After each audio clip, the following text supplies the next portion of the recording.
And we are live. Yes, yes, yes. All right.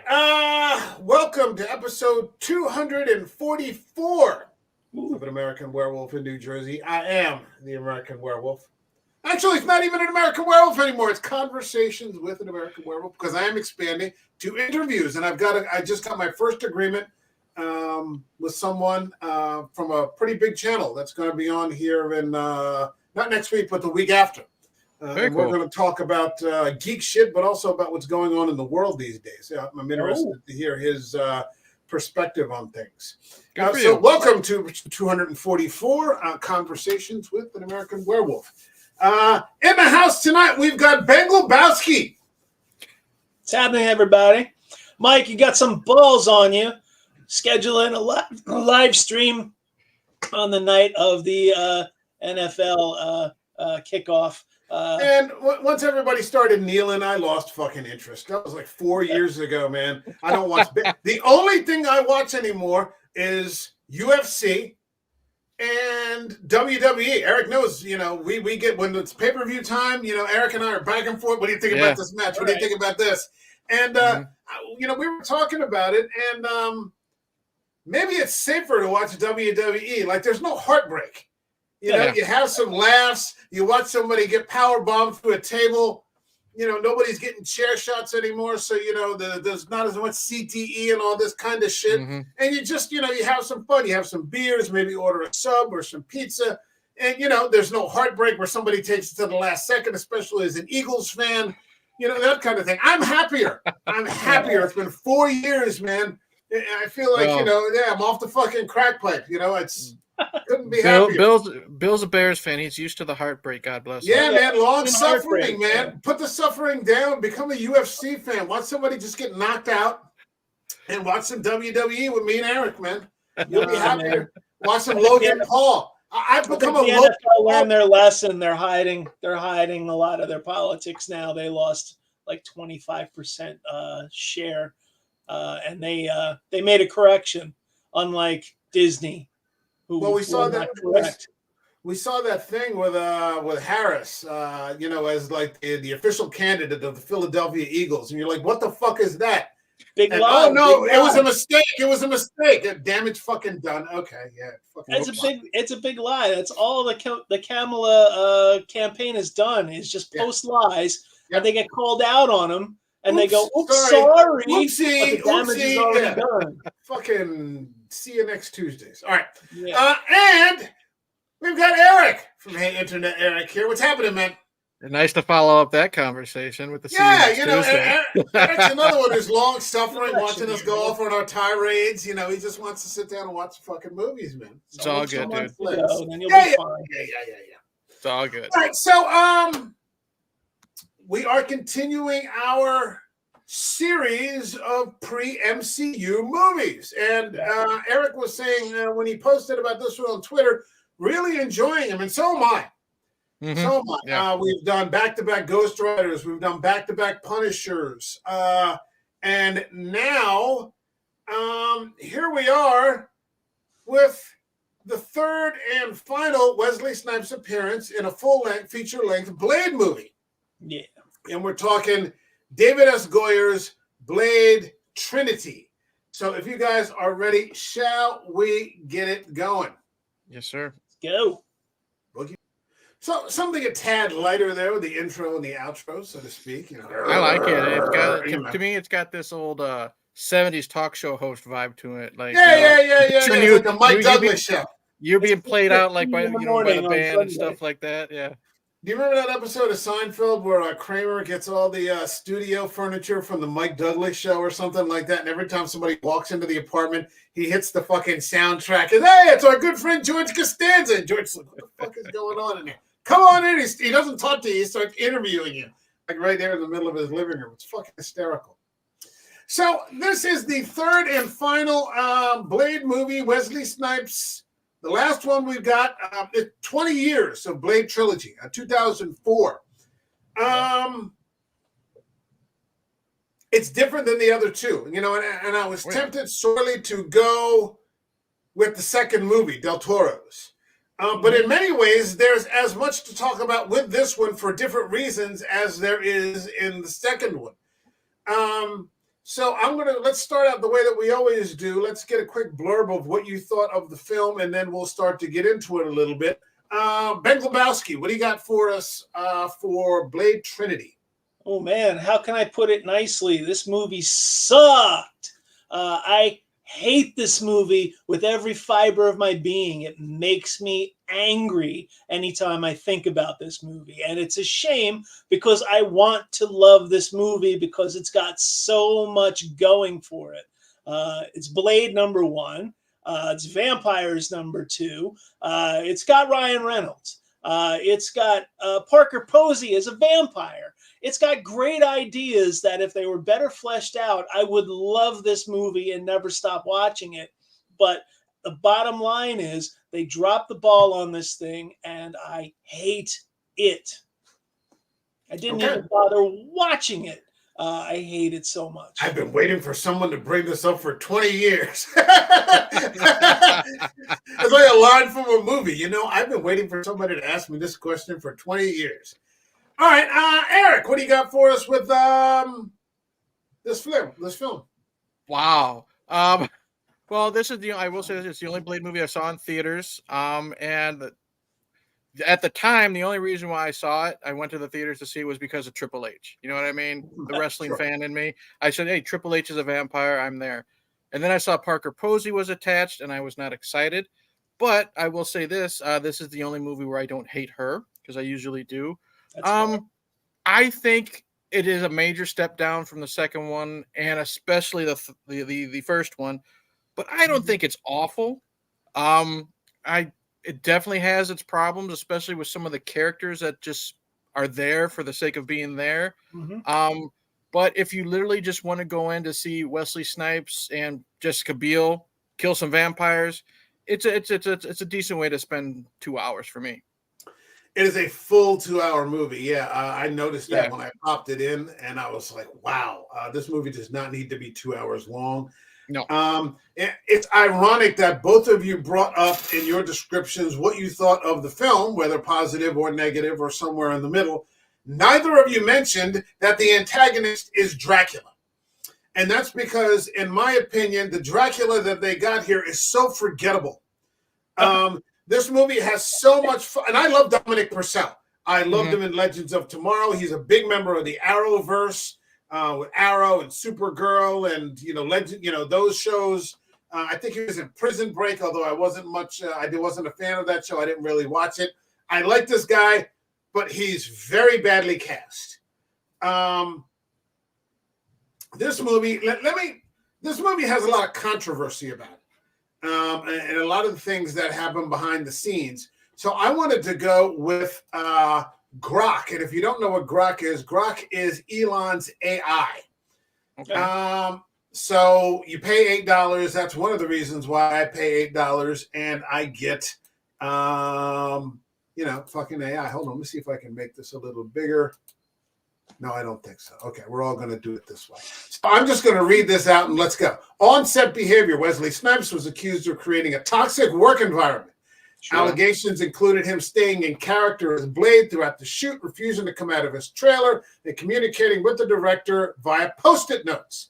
There were claims of physical altercations, though Snipes has denied these, suggesting racial bias in how his behavior was reported. Snipes reported clashes with Goyer over creative decisions, including the direction of the script and casting choices.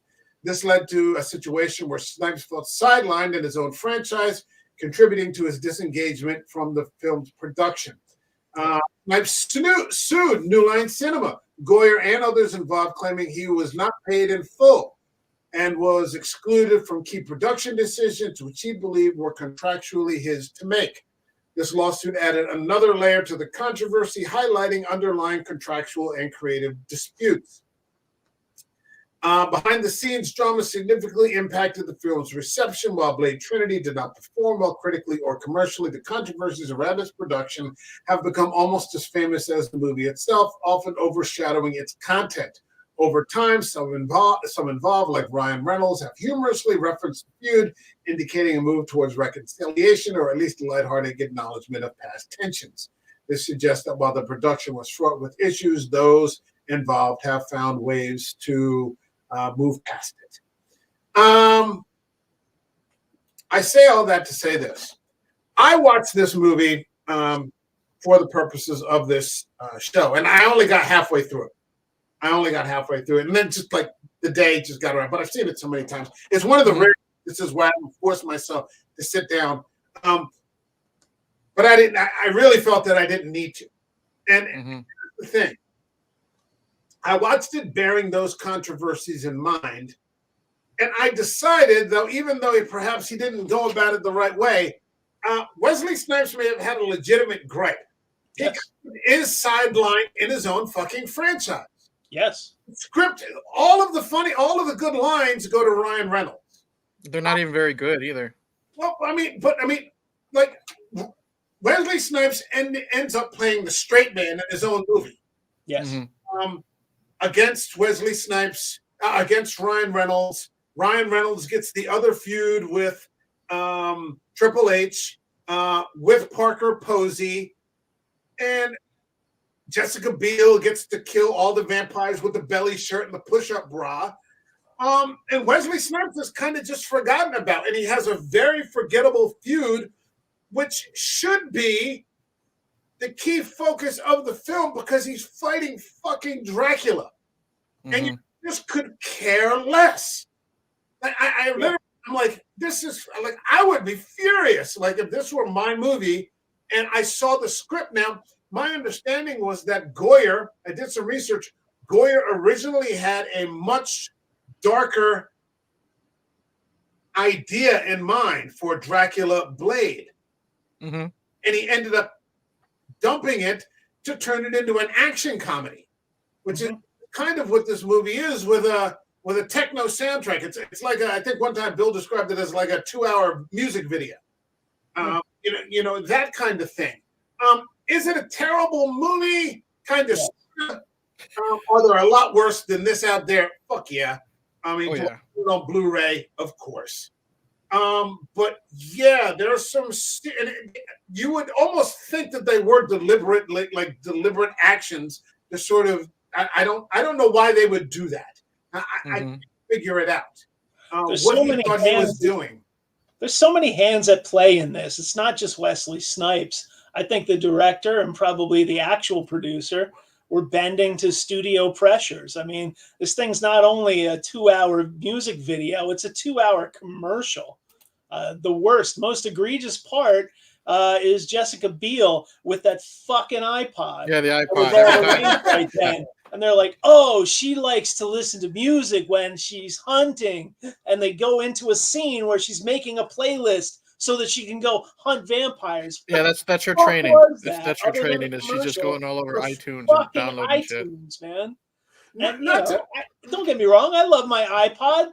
But, if you're out hunting vampires that have extra super sensory perception, you maybe don't want to plug your ears up listening to fucking Britney Spears, but they can fucking hear. I just didn't buy that. And it was just a decision, a bunch of decisions like that just made this movie such a piece of trash. I think the problem is that it's such a significant drop-off in quality from the first two. Yeah. Like if you didn't know that the first two could be, or that the other films were so superior, because we've talked about, and I think Bill has like the first movie in his top 5 vampire films. Or like top horror movies, we did top 10 back in the day. And then the second movie is Guillermo del Toro. And it's just, that's beautiful to watch. There's a couple scenes in the very beginning where the CGI is a little hokey, but it's 20 years ago, but that's a just visually stunning movie to watch. And you got, just a great elaborate storyline, and this new species of vampires and, so on and so forth. And it ends very tragically, where the girl dies. It doesn't really exactly end on a happy note. Here, you get something like Whistler. Like Whistler dies, That pissed and me it's off. just fucking forgotten about. It pisses me off because he, as great as the first two films are, he's my favorite part of the first two films. Yeah. Chris Christopherson is Great, just yes. a lot of fun in both of them. He's just this curmudgeon asshole He's like who the heart doesn't of want the to do this. But yeah. he, like you're about to say, he's like the heart of the two movies. And I'm okay that he died, but the fact is they kill him off within 15 minutes. 15 minutes, but he only has like 5 minutes screen time. Yeah. And he dies in a fucking lame ass explosion. Yes. And then I don't remember. I think it was you who just said it, Mike. He's kind of forgotten. Remember, this is the guy that raised Blade since Blade was like 10 years old, living on the streets, trained him this is his father figure, and he's never mentioned.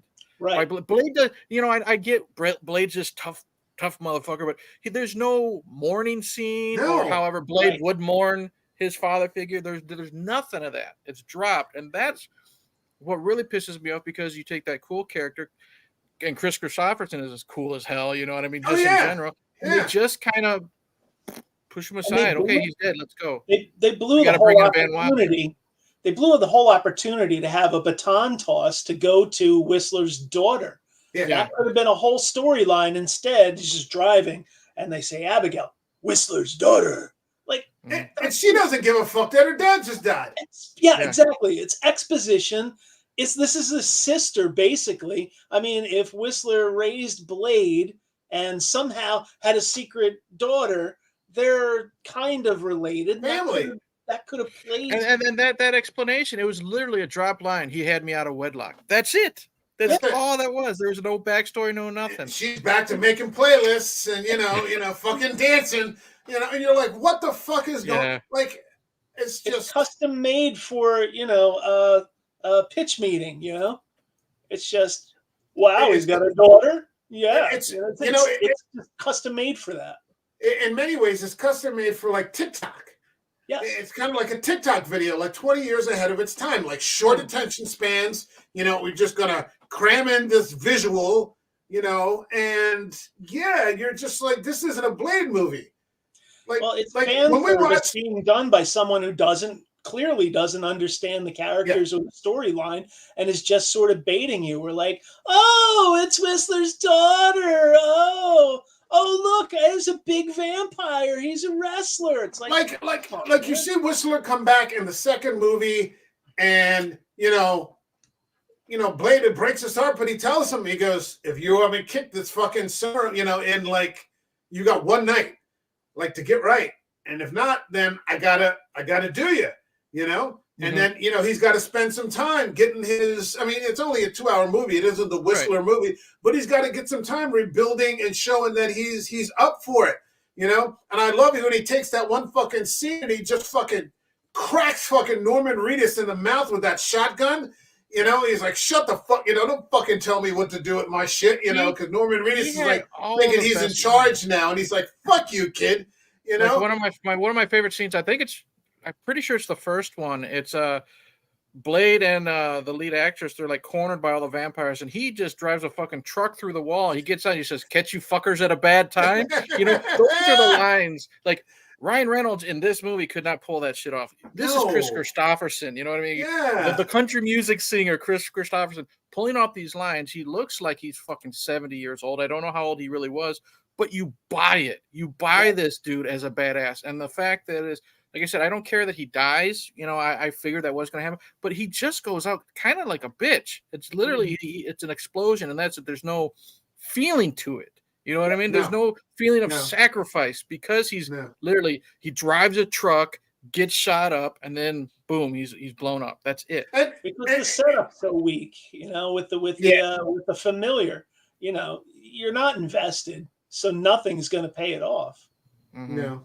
No, it's just he has it seems like it's going to start out okay, because he's like, he apologizes. He's like, I'm sorry I got old on you. Mm-hmm. And he's like, it breaks my heart. I see, because he's getting old. He's gonna die. And he's like, I see you alone. He doesn't have any friends. He doesn't have any allies. He's like, you're surrounded by enemies. Mm-hmm. It's a setup for how that story could develop And like if they would have waited until the very end, and maybe Whistler dies, then you could have had something. But then 5 minutes later, he's fucking dead. Yeah. And you're back to Ryan Reynolds cracking jokes, and you're just like, this isn't fucking funny. Yeah, right. It's unearned. I mean, Ryan Reynolds is doing fine. He's doing what he Right. does. Yeah, he's being Ryan Reynolds. But you have to set those up The pacing, where they're a payoff instead of just it's Ryan Reynolds. He made a joke. It's Deadpool. It doesn't work. Yeah, it's very uneven. Mhm. It's very uneven, and another way that it's uneven is with. Again, and we've been going for 21 minutes now, and we still haven't even talked about the fact that Dracula is the fucking antagonist. Because I know. No one gives a shit.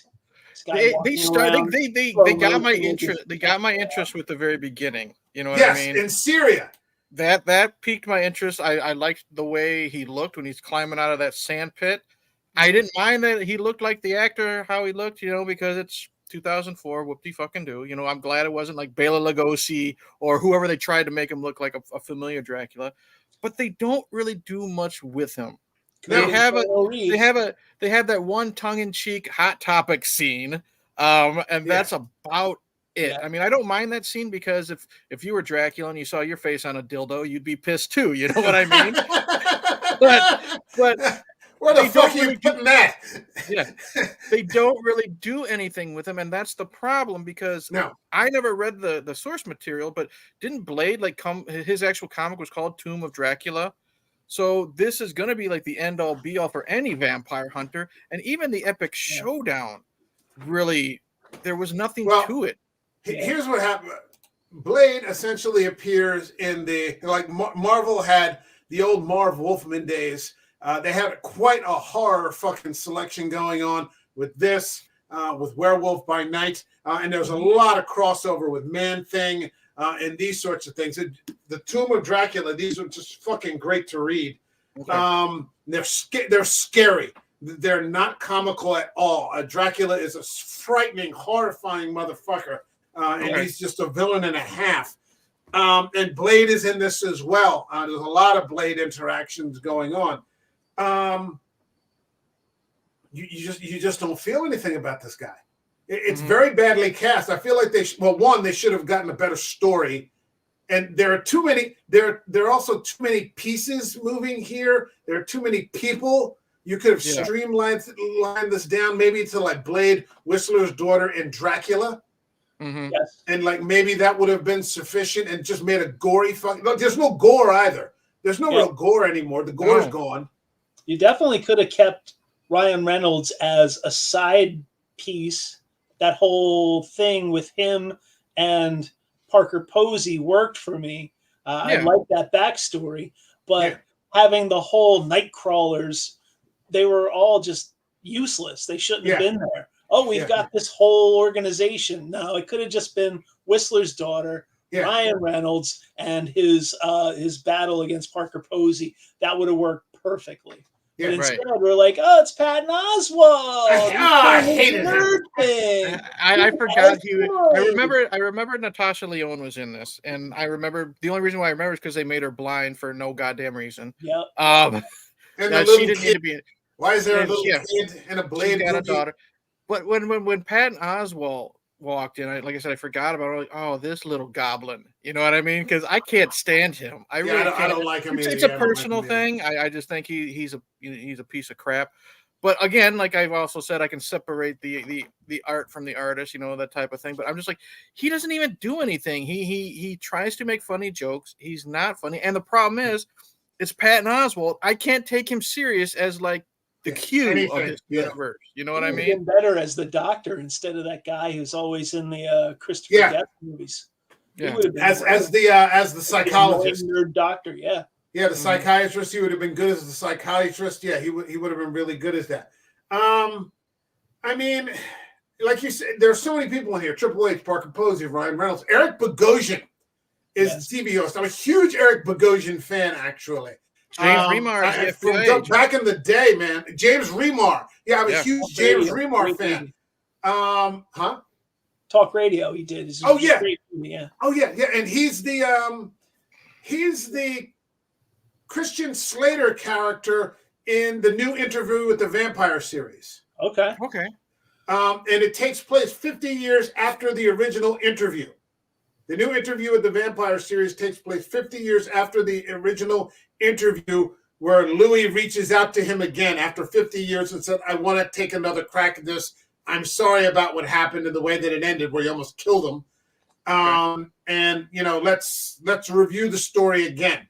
And so Eric Bogosian has them all on cassette. It's actually cool. He's pulling out his fucking cassette player, but now he's like patching up the holes in the story and all the inconsistencies. So I've been a big Eric Bogosian fan for 40 years.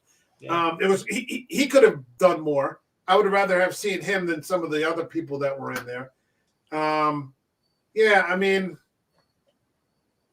you know, they took Matrix, which was just super hot at that moment. Yeah, and for some reason, I keep getting these vibes of like they took Twister, that Bill Paxton movie, the tornado movie, together, where it's like, yeah, let's have a bunch of characters with wacky names, and that'll be cool.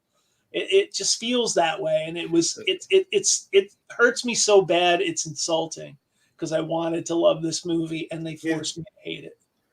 Well, I mean, the good news is that, I mean, it looks like, you know, those differences have been resolved. When I read the Wesley Snipes appearance, because we just saw him again in Deadpool and Wolverine, and he said Ryan Reynolds reached out to him, you know, and I guess, you know, maybe the mend fences, or, you know, maybe he just thought it was a good idea. I don't know, you know, or he can kill two birds with one stone. You know, I can mend fences, get this guy back in $1 billion movie. And I've seen some of the audience reaction, like on YouTube, when the heroes enter. People are freaking out when Wesley Snipes like walks in there again. It's like the last person you expect to see. There's a huge amount of love for this character, man. Did he have all those troubles with taxes right after this movie, or was it later? Yeah, it wasn't long after it. Yeah, he went to prison for quite some time for tax evasion. Yeah, they seem to try to make an example out of him.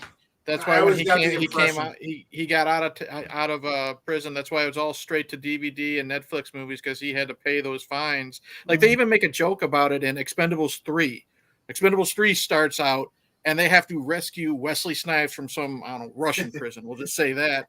And then, you know, someone, maybe Terry Crews, is like, you know, hey, what were you in prison for? And he says tax evasion. So like it got to that point where he's even joking about it. Man, you know, a lot of people are saying, man, you know, after this, push Mahershala Ali out of the way. Let's get one more fucking good Blade movie going. I mean, could they do it with an MCU style budget, like a big budget fucking Blade movie? I don't know if they could get it right in this atmosphere and do it right. But the Mahershala Ali backstory just seems like a constant nightmare. Yeah. You know, they can't seem to get it right. It was going to be about Blade's daughter. It turns out she was going to be like the main character in the story. And you're like, what the fuck is this? I say just drop the movie in general. If you want to, bring in both Wesley and Ali for like the Secret Wars, because you know you're going to have 200 characters in that fucking movie. So why not just Blade to me is like Gambit. Let's not give him his own movie, but let's just have him pop up and help people every now and then, because I don't want to say that's all he's good for, but that's where his strengths are, I think, like nowadays, because I don't think he'll ever be a centerpiece, and I don't think people really give a shit now after all the behind the scenes stuff with the supposed reboot. Yeah, I mean, if the reboot or another movie would have to be so fucking excellent, and I just don't see it happening because Wesley Snipes is so old, and I don't see the writing of other MCU movies being sharp enough to really carry it, to make it movie. It would have to be on the level of Logan, you know, to be taken seriously. We just got a Deadpool and Wolverine movie. I mean, you know, Jackman's 56. Right, that's fair. You know, they got it right. I didn't think they were going to get it right. I was as wrong as fucking four pairs of four left feet, because I had no interest in seeing it at all. I'm like, I'm not seeing that fucking movie. This movie sucks. You know, and I was wrong. So it just seems to be as much care as they want to put into it. I don't know. I mean, we're just talking. We're all just talking off the cuff. Let's hold on a second. We got a comment here. And bring Del Toro back for it. Marty, what's happening, man? Yo, Mike currently editing a video for Jen. Okay, but you got guys. We got you guys on in the background. I'm sorry I couldn't make it. Dominic Purcell was dog shit as Dracula. Yes, he was. He said dog shite, actually. Yeah, let's talk about that. I mean, no charisma. Yeah. Like Dracula's supposed to be a charismatic character. He's supposed to be a very sexual character. He's supposed to be, we've talked about Dracula like to fuck you. I could talk about Dracula like till the end of time. It wouldn't bother me in the least. This was not Dracula. I don't know what this was. And you know what? He looked like Tim Curry in Legend when he finally transformed into that goddamn whatever creature at the end. The problem was, like, I didn't mind like the look of him now. Like I said, I mean, he does just look like a big fucking meathead, musclehead. You know what I mean? But the problem is like we said, Dracula's very charismatic. He's very seductive. We know all that type of stuff. And they don't even do anything with this character with that. He tries to be scary. He scares a little girl. Whoop-de-doo. I mean, it's like 10 seconds of him looking at her and she screams. He's got one scene, like I said, other than the Hot Topic scene, the only other scene that was air quotes kind of memorable was Blades chasing him through like the apartment complex. Yeah. But that's because that was a good action scene. And it really, he could have been fucking chasing, anybody in that scene, and it would have been good. Just because it was Dracula didn't make it good. Parker Posey is a scarier vampire in this. She was, and that's the problem. I didn't mind how he looked at the end. He, with that weird monster look because it was something different. But again, he transforms for like 10 seconds. It's a failed opportunity. You want to make this fight mean something at the end, make Blade fight that big motherfucker. You know what I mean? And instead of, what we got. And that's the problem. They have a lot of things that they could use, but they chose not to. And that's why it's exactly my point, man. There's a Thanksgiving basket of fucking resources sitting on the table. Yep. And nobody knows how to fucking use them. Yep. Yeah, he looks like. So I can understand why Wesley Snipes would not want to come out of the fucking trailer. Like, what did you do to my franchise? In this final form, he kind of reminded me. What is it, Sauron in his form when he's actually wearing the ring? Just this big tall dude with spikes. Yeah. And again, you have him in that final form fighting Blade. Blade's got to figure out how to defeat this creature that's probably 10 feet taller than him, type of thing. But it's just. They just, and what actually defeats him? Oh, he caught a cold. Yeah, COVID. Yeah, he caught COVID. It was a vaccine. Yeah, it was the vaccine. He caught COVID. Vampire COVID. Hold on a second. Marty says, "Have him murder Jared Leto's Morbius in the opening 5 minutes to instantly win the audience over." You know what I mean? You know who would have made a great Dracula? Matt Smith. Matt Smith was a villain in Morbius. I don't know if you remember that. Matt Smith stole every fucking scene because he's Matt fucking Smith, and he always steals every scene from everybody. He was great in that. He was great. We've got, hey, thanks for stopping in. He said, love this movie so much when I was like 9. No idea why. Probably because you were 9. Yeah, you were 9. So yeah. You can't really knock it, but. Yeah, I mean, it's just such a massive drop off in quality, and it's just such a great setup for Dracula, and it's not scary. And one of the problems also was that when it came to Dominic Purcell, they tried to make it serious. So there's this unevenness between extreme levity, and then Dominic Purcell comes in here and he can't lift it. We say sometimes, a really good actor can just do the heavy lifting and, give you a performance, and, sort of do the heavy lifting and carry us across the finish line. He can't get it done. No disrespect to the man. Like I said, I love him in the Arrowverse, but there's a difference between the Arrowverse and what they were doing in CW, which this is kind of a CW level movie. And what we got just coming off of Guillermo del Toro. Yeah. The problem is like the Dracula character is really unnecessary. You don't really need him at all. Yeah. And like I said in the beginning, I know Bill is a huge Parker Posey fan. Yes. I'm not, from what I've seen. I mean, I know that the movies I've seen her in, we're not supposed to like her character, but she just always rubbed me the wrong way. I like her in this movie. You know what I mean? Yeah. She's got charisma.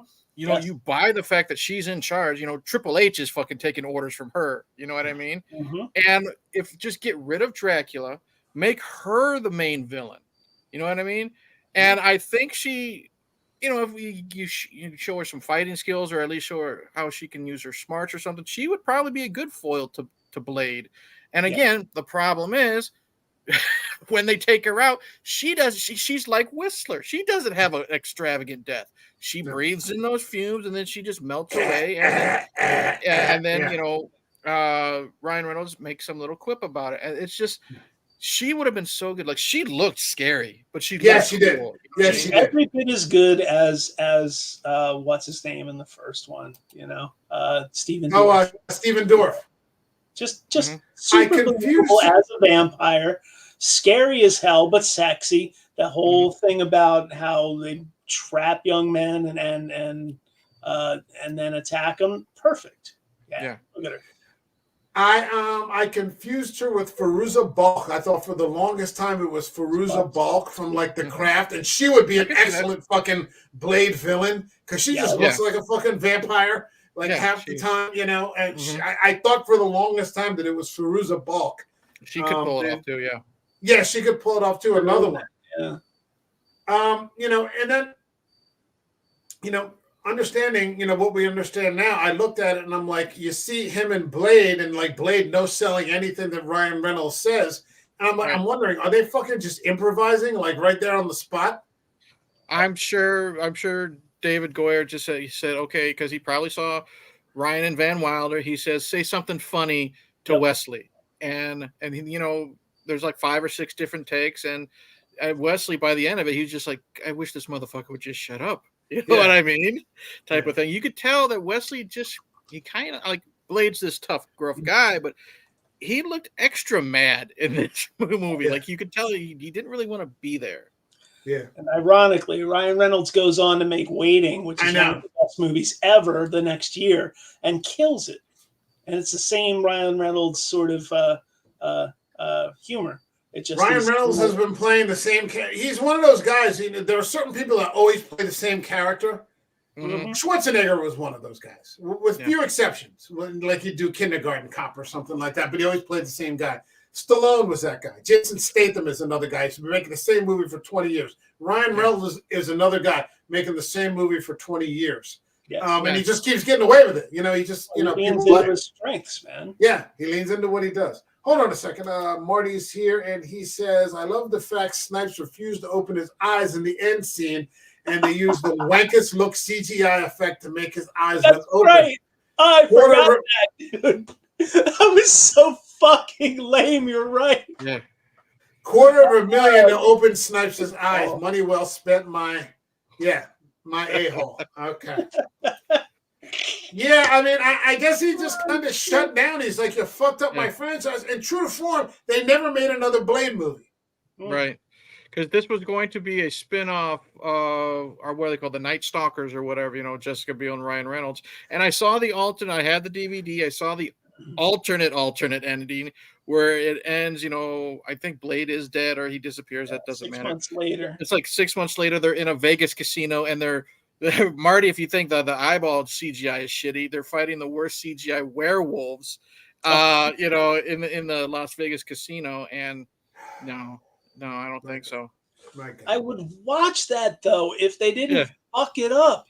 If it wasn't an ad for iTunes, I would watch that.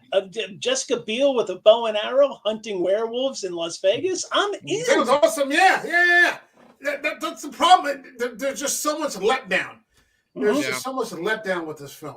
We haven't bagged a film like this in quite a while, but I actually I haven't didn't changed intend my to. opinion about this movie in 20 years. I'm glad I finally get it off my chest You because feel better, Bill? it's been there. It's catharsis. Like, Catharsis. like, this fucking is insulting. Don't keep it all balled up like a knot. Let's just It's like when you cheat on finally it. it's like when you finally pass that kidney stone, right? You feel a lot better. Blade Trinity is your kidney stone. Oh, Talk to my therapist and tell her I'm okay. Oh, dear God. Dear God. What a film. What a film. Get to the ratings. Yeah. All right.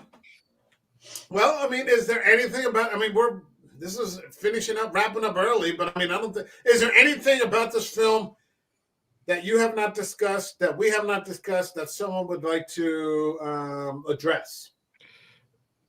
Not really. I mean, that's the problem when you're following how good the first two were.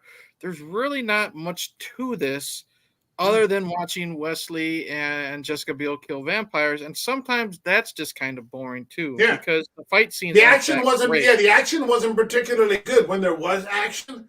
Yeah, it, I mean, it I wasn't love great. Jessica Biel's tech was cool. I love the arrows, but again, that's a total of maybe 2 minutes of a nearly 2-hour movie. Her tech was cool, but then again, I didn't buy the fact that it was Patton Oswalt building the fucking things. You know what I mean? Yeah. So I don't hate this movie, but it is definitely a step down in a lot of missed and failed opportunities. Yes. I would almost like, after this is over with, to go watch like the second Blade. Just to fucking, salve the fucking wound of having to, get the fucking, get it up, just cleanse my palate. We got Pat Master saying, what's happening? Thanks for stopping in and saying hey to both of us. Appreciate it. All right. So is there anything about this film that there's not much to talk about. It's funny because, I got a question. Yeah. I got a question. Is there anything positive you can personally say about this movie? This movie, I said it up top, man. Yeah. I love Parker Posey as the vampire. Okay. I like Parker Posey. I like Ryan Reynolds. I like his improvs. I like his jokes. They may not have landed properly, but that character and the backstory of him and Parker Posey was great. Okay. I didn't mind the casting of Dracula. It's just that it was done poorly. If he was, the Slavic knight come back instead of bringing him out of Iran for whatever reason they did that, it would have been great. There's so much potential here. I just am angry that it's wasted. All right, but I would give it a 3.5 if it wasn't done so badly. But we're not rating yet. We're not rating yet. All right. Hold off. All right, so Eric, let's do that. All right, so Bill tries. Anything positive to say? I still thought Triple H was fine, but he was playing himself. He was playing a wrestler. You know what I mean? He even did a few fucking wrestling moves to Ryan Reynolds. I liked Ryan for the most part. I think he could have, not done so many jokes, but again, that was the Van Wilder in him, and that's why he was popular. And if I like Parker Posey in a movie, that says something. She's really good in this. She should have been the lead. Dracula was okay, but they just didn't give him anything to do. Yeah. And Wesley Snipes, Wesley still kicked ass. I will say this: the little times they gave him a chance to kick ass. So he is Blade, man.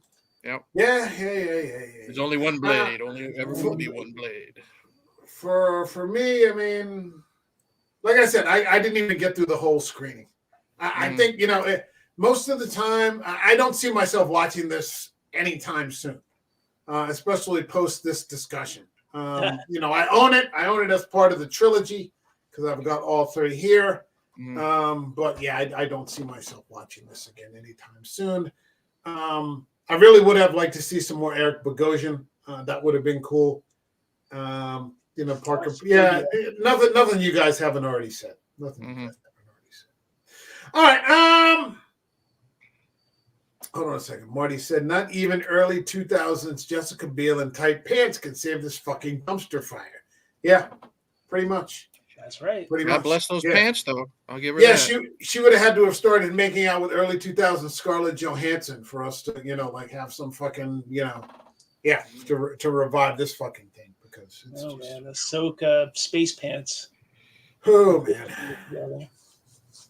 All right, let's get to the part in the stream where we rate the film. This channel has a rating system that goes from 0 to 5 up by halves. So 0, 0.5, 1, 1.5, all the way to 5. So 0, for example, would be I'd rather pierce my eyeball than watch this movie again. All the way to 5, which is this is the journey, this is the destination. This is why I watch films in the first place. Bengal Bowski, what would you give David Goyer's Blade Trinity?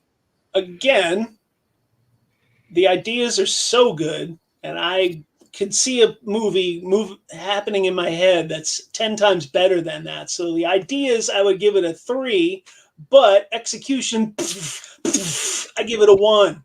A 1. Okay, a 1. All right, Eric, what do you got? Oh, this is tough because, like Bill says, there's a lot of good ideas, but the execution sucks. I'm still pissed off about Chris Christopherson.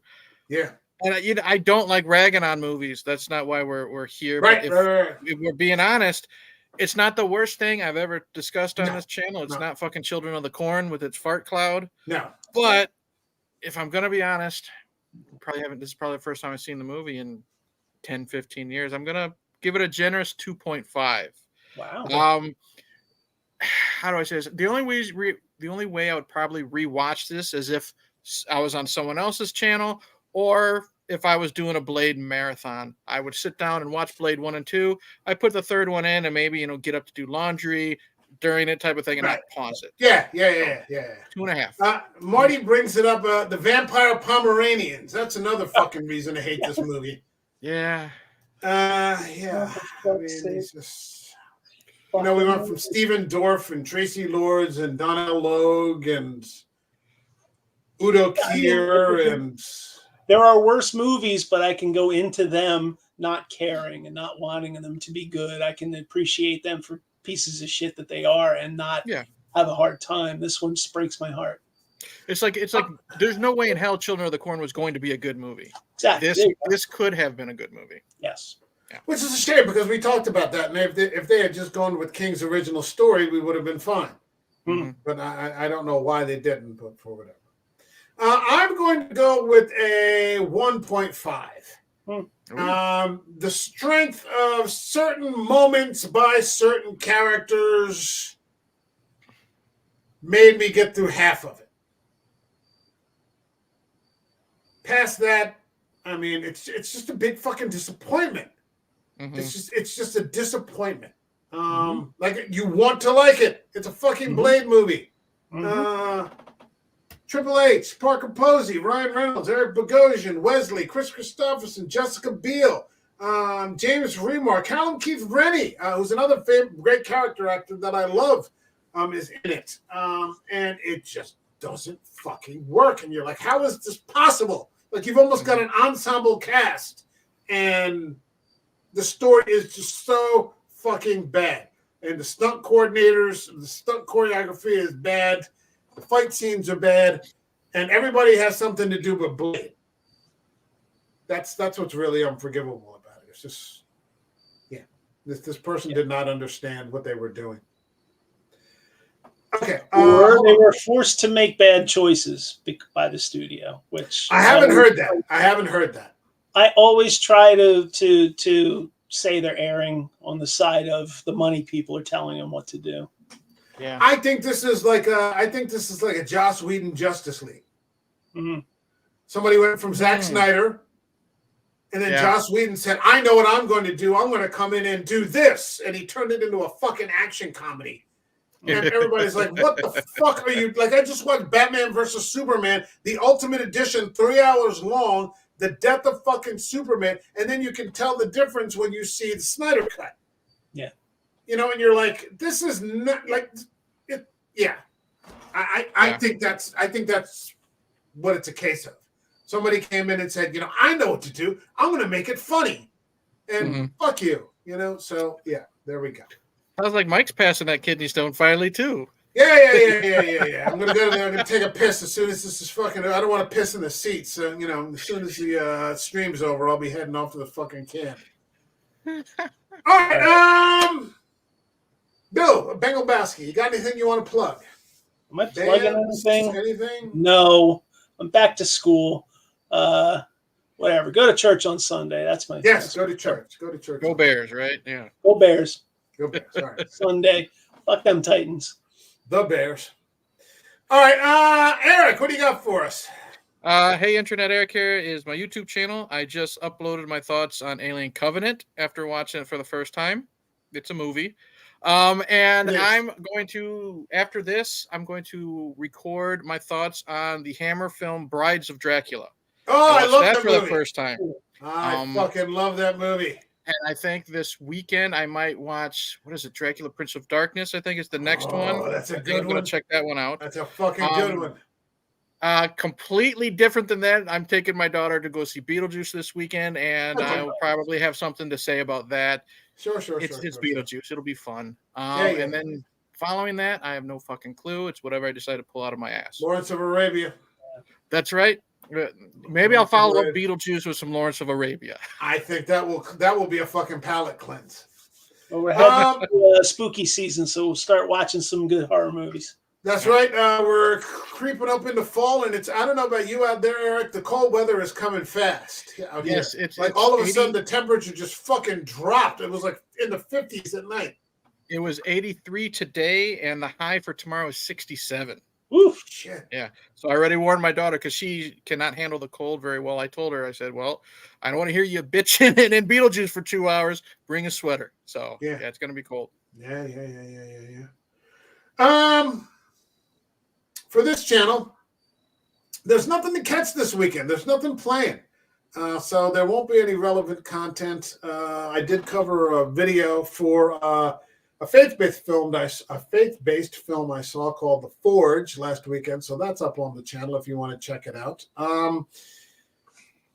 Next week, I want to continue with what we're doing here. For movies before before the MCU, and I want to get to Constantine, which is something that I've wanted to do for a long time. So this is a perfect time to cover it. We're in September. Next week we're going to be getting to Keanu and a little fucking Constantine with some Rachel Weisz. And having some fun with that. So I'm looking forward to covering that. As Lucifer, you can't go wrong with Peter Stormare as Lucifer. Yep. It's not as good as Vigo, but it's pretty fucking good. But you got Tilda Swinton too. Oh, yeah. Leave it till next week, guys. Yeah. You're right. So that will be that. The week after that, we'll see how it goes. I have an interview coming up that following week, but we should be able to get a stream in. I want to have maybe 2 more after this, and then we'll kind of bring this to a close because then we'll be in October. And the theme for the channel in October for the Halloween season is going to be haunted houses and ghost stories. So I'm very much looking forward to that. I've got some nice ones in mind that should be accessible to just about everybody. So that's going to be a lot of fun. So last year was good with Witchcraft. Witchcraft was a good one. We saw some interesting films. But nobody get into Rosemary's Baby. I think we got into the Suspiria remake. Yeah, we did that one. That was good. You Won't Be Alone, which I think is the greatest witchcraft movie of all time. We didn't get into Hocus Pocus, thank God. And we won't be doing that this year either. All right. My thanks to Bengalbowski for coming in to talk and shit on this movie. My thanks to Eric from Hey Internet Eric here and everybody there in the chat.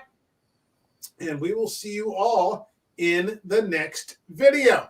All right. Take care, everyone. God bless you. Good night. Bye.